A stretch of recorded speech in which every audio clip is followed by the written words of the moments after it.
Alright, so on here you can see that the turbo is mounted right here clearly.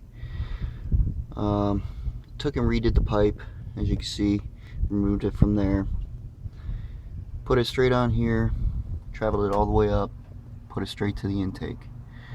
This allows it to take and boost better, removes the shutter off the turbo, extended out the pipe. From there, carried it all the way around to right here. Zip tied it off to add a little bit more stability. As you can see, not so much movement. Plenty of clearance from your radiator hose as well, so don't have to worry about that. You can flex around these AC lines, move them back and forth all you want.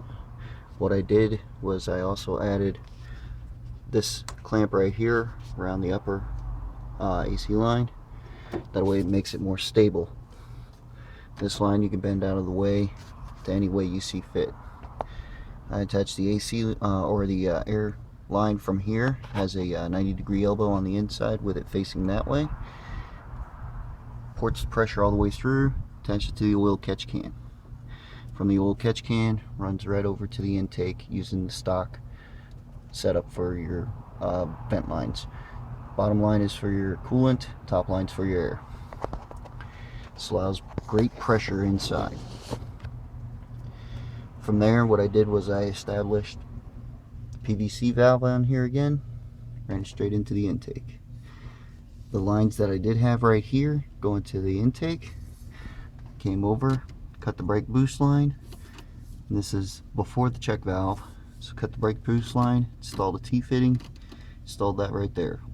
That side runs to your boost gauge, this side to your blow off. Attach a zip tie right here just to hold it on. The engine's been producing pretty good power in that.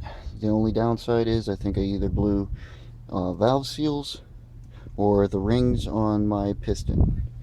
So I'm shooting out white smoke left and right. The only other thing to that would be is if the turbo decided to go out. If the turbo went out, well, then I just got to tear that apart and rebuild it. For the most part, I'm going to take a look at the valve seals. If the valve seal's not a problem, then I'm going to be stripping down the engine and changing the rings again. Other than that, the engine sets up pretty nicely. I got the timing set in. If you look on the distributor, what I did was I set the timing marks. The long lines are at the top dead center, the 2 hash marks. This is advanced, this side's retard. As you can tell, I retarded it out. For every 1 degree of retard is 1 psi boost. So if you go 10 psi boost, you got to do 10 degrees of retard. With that being said, it's also good to have an adjustable cam gear.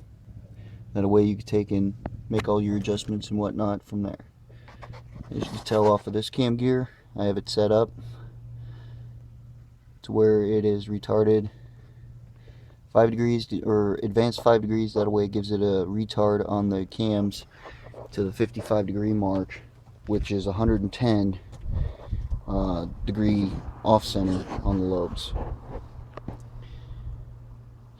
So all in all, it's not a bad setup. With this way, it's a JDM version. I took the intercooler out, so I'm no longer running an intercooler. Like I said, better response, better handling onto the engine. Timing's great. Just have the little bypass of air or bypass of exhaust system going through it, so I gotta troubleshoot that down. And other than that, it's a good build overall. It's producing a lot more than the 250 that I thought, so it's closer to about 300 on the engine now. Alright, well, that's all I got for now, and I'll keep you updated as far as what was wrong with it, if it was the rings or the seals or whatnot.